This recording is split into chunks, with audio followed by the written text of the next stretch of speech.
If fans still think John Walker is just a solid depth piece who transferred in from UCF to back up James Smith and Edric Houston, they're about to get blindsided this fall, and that includes me. Just a couple of weeks ago, I figured John Walker might be someone who uses his fifth year at Ohio State to get better and project higher in the NFL draft. We did a show about it, not just him, but really about all the players who were getting their fifth year and who could benefit the most, and John Walker was number one on my list. But after hearing more about what is going on in the Woody Hayes Athletic Center this offseason so far in the weight room and how the coaches are beginning to trust him more, I think will be much different than we thought come this fall for John Walker. In this episode of the Big Ten Huddle podcast, I'm going to show you exactly why internal expectations for John Walker have flipped from experienced death to possible starter next year next to Edric Houston. We're going to break down the physical transformation that the strength staff has pumped up for him, what his development quietly says about Larry Johnson's eye for talent, how a suddenly deep and dangerous defensive tackle rotation changes the entire defense, and why most fans completely missed on this one coming if John Walker does in fact have a fantastic fall camp and turn into the starter that some people think he might be able to be. If what I've been told stays consistent in fall camp, Walker isn't just another name on the two deep or anything like that. He might be one of the most important players on the 2026 Ohio State defense. So thanks for coming in and joining me. I am JR with Buckeye Huddle. Come on over and join us at buckeyehuddle.com. Join us on the message boards, me, Mark Givler, Kevin Noon, and more. We're looking forward to seeing you over there. All right, so enough of the fluff. Here's a few things going on with John Walker right now that not every fan seems to be aware of or know about. You see, most fans and even local conversations still treat John Walker like a nice, experienced addition who will spell the starters and give Larry Johnson some flexibility, but that is not the real story, it sounds like. From what I've heard, the internal view has shifted pretty hard with John Walker. Walker is no longer being talked about as just a pure depth piece. He's being talked about as a guy who could potentially start next to Edric Houston on game one, game two, maybe your very first start in fall camp. Who knows? This is a massive jump from where fans and most media, no shade, I'm not talking about anybody else because that includes me as well, had him pegged when they first signed him. I was the first one who reported Larry Johnson was targeting Walker back in December. On the 18th was when I posted a video on my Big Ten football channel, the Big Ten Huddle. Even back then, it seemed like Walker, was being targeted as a depth piece in the class, not a presumed starter, but that might have changed from what we're hearing a little bit about what's going on. So Walker being a depth piece was completely logical. Like no shade to anybody who thought that, and I'm not, again, me included, right? When John Walker transferred from UCF, the prevailing expectation around the program and among fans was simple. He's experienced depth. He wasn't one of the splashiest marquee portal additions. He was a 3-star pretty much everywhere. I don't think anybody had him as anything better than a 3-star. He wasn't the guy who dominated, who's coming to Columbus kind of conversation. James Smith was widely viewed as the clear starter or co-starter alongside Edric Houston. So much of that, many local media outlets were reporting that James Smith was changing his body to be more of a one tech, and they're exactly right because that's what he wants to do. But Walker has been very solid in the weight room as well. Physical, a guy who could give you 10 to 15 quality snaps and keep the starters fresh. That's what people were thinking. That was the consensus. Fans have been saying it for months that this is a nice get for depth, and the Buckeyes need bodies inside, or at least that was the polite version, because even though he was a top 100 recruit, he didn't look like a top 100 recruit so far at UCF. The more honest version was that most people quietly kind of slotted him as a rotational piece who would kind of compete with Will Smith Jr. and maybe some others for those mid-game snaps opportunities. Nothing wrong with that evaluation until some new information has started to leak out of the Woody Hayes Athletic Center. The contrast is what creates the intrigue here, because from what I've heard about internal conversations in the Woody has moved away and past depth, so much so that Walker could even start next to Edric Houston. That single shift turns the entire offseason narrative on its head, and when you start looking at the reasons behind it, the story gets even more kind of juicy, interesting, whatever adjective you want to give it. The same person who told me Walker will be in the starting conversation specifically highlighted his body transformation. Walker is significantly stronger than when he first arrived, and he's even stronger than people thought when he was leaving UCF to come here. He was a bit light when he got to Ohio State, but he had more strength than people realize. And now they're pumped with how he has been working out, and there's context that makes this even more impressive. He might have been this strong all along. He just wasn't showing it on the field because Walker was dealing with an undisclosed injury at UCF that he never fully recovered from. Now, I know everybody's going to say, well, everybody's injured in the year and it happens. I get that. He was playing through something, though, that limited him more than just your standard bumps and bruises throughout the season. And the UCF roster was so depleted, so desperate on the defensive line, they had him playing even when it wasn't recommended, not required to rest, but wasn't recommended for him to play the snaps counts that he was playing. When he got to Ohio State in the spring, the strength staff essentially got a fresh start with him. They rebuilt the foundation, and what we're seeing now is a player who is finally healthy and has been put through a world-class strength and recovery program for the first time in his life. That combination, health plus intentional transformation, is why the coaches are so excited about John Walker. And this matters a lot at defensive tackle because at this position, functional strength is everything. And Matt Patricia loves him a dominant defensive tackle who can be in the middle of that defense, clog up the middle, take double teams, and make room for the linebackers and other players. It's the difference between getting washed by a double team and holding the point of attack. It's the difference, functional strength is the difference between getting pushed into the second level and creating a pile that lets the linebackers fly free at the ball carrier. It's the difference between a guy who can only play a certain number of packages or a certain kind of package and a guy who coaches trust for 50, 60 snaps a game if they need him. This isn't just about adding weight for the scale.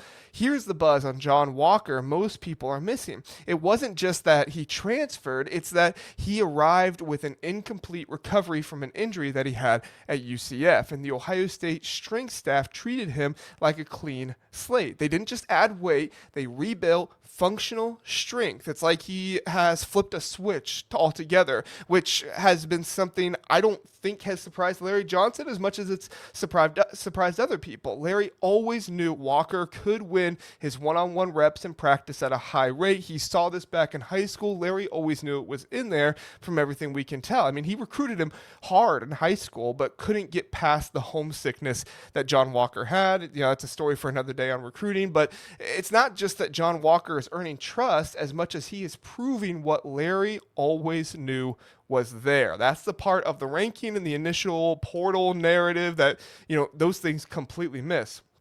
That's just one layer of this whole story. The full story of what this means for the entire defensive tackle rotation and the ceiling of 2026 defense is in the full episode, which we're going to get into and keep talking about. You see, without claiming anything that hasn't been reported, this development tells us something important about how Ohio State evaluates and develops talent under Larry Johnson and through the transfer portal. So if Walker truly has moved into the starting conversation, it means a few things. All right. So first, he is consistently winning weight room competitions. That is something that you have to be doing if you're going to impress people within the program, the coaches. There aren't many reps going on right now behind the scenes with it not being fall camp yet, it being the summer, but people near the program wouldn't talk about starting next to Houston unless this guy in John Walker is producing. Second, the development has exceeded the original expectations expectation that was set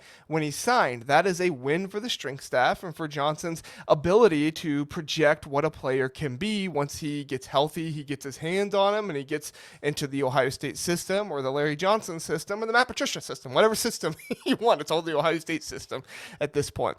Third, it suggests that during the portal evaluation process, Ohio State saw something that a lot of other programs either missed or undervalued: a high ceiling interior player who just needed the right environment to thrive in, the right training, and to be healthy. This becomes a conversation about coaching and development rather than just one about an individual player. Larry Johnson has a long track record of, at the very least, turning raw, incomplete pieces into productive Big Ten defensive linemen. Obviously, he's done a great job sending guys to the NFL, but even if they don't go to the NFL, they're still turning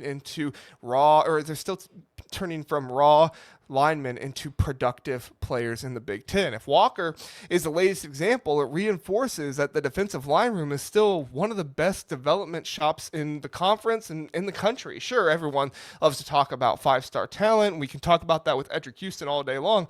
But in this day and age where talent is more spread out in college football, the biggest advantage you can have is having a coach who can identify the guy who is still ascending and then putting him in a system that accelerates that ascent. And we can all pretty safely say that is the case if Walker is starting next to Houston next year. But even if he doesn't, that still bodes well because Ohio State wants to have a deep rotation on defensive tackles who can all be impactful players. Look, Kenny McDonald was fantastic last year and everybody loved him, but you didn't have the biggest depth behind him. And if that happens, it will surpass last year since we're no longer talking about a two-man rotation with a couple of depth pieces. We're talking about a group that could legitimately go 3 or 4 deep with guys who can truly change the game, not just filler pieces, guys who can truly change the game. So let's map that out a little bit with the way it currently looks in the defensive line room. So you got Edric Houston, the known 5-star quantity.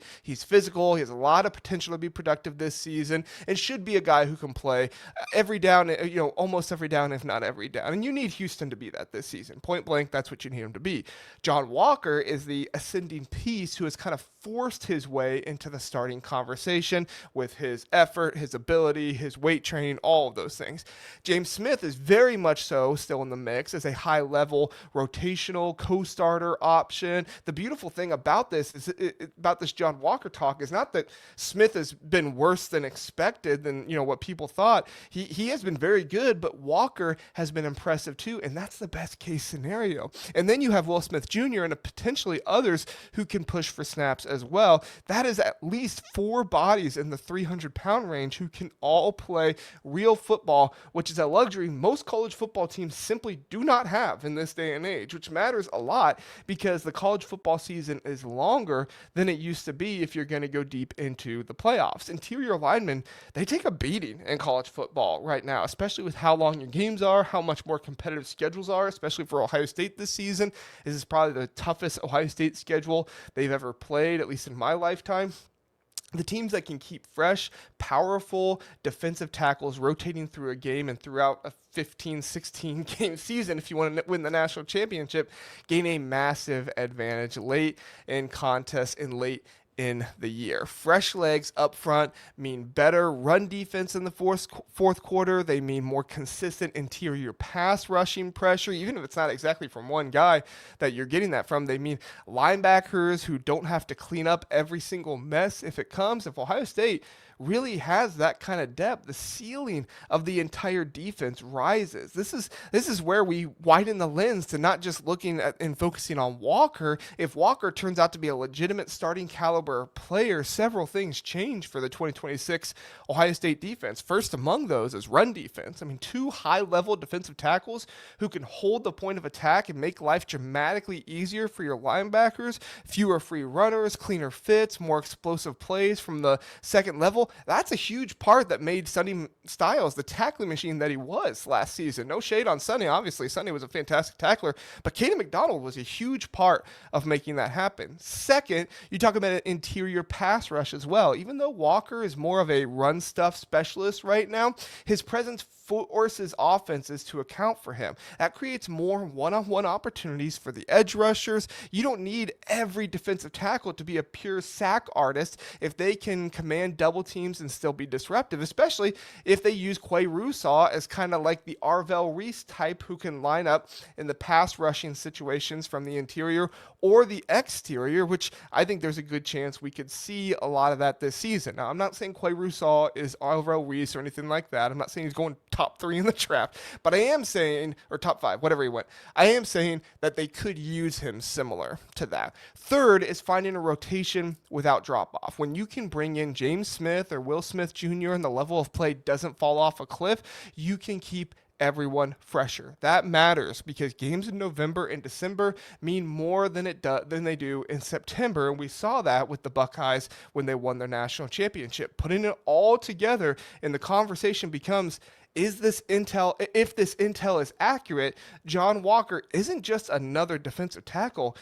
He may quietly change the ceiling for this entire Ohio State defense. That's the high stakes implication that makes this more than just a feel good transfer story. Look, if John Walker really can become the player Ohio State believes he can be, this isn't just a nice transfer story. This is Ohio State quietly solving one of the biggest questions on its defense before fall camp even started. A deep impact level defensive tackle rotation changes everything. Run defense, interior pass rushing pressure, linebacker freedom, and the ability to stay fresh throughout the entire season, and if you make a deep playoff run. The real question isn't whether Walker will play. The question is whether he is about to become one of the biggest breakout players in the entire Big Ten. Let me know, is Walker the next defensive tackle star for the Buckeyes, or are we still going to kind of be in wait and see mode with fall camp and see if he can prove it?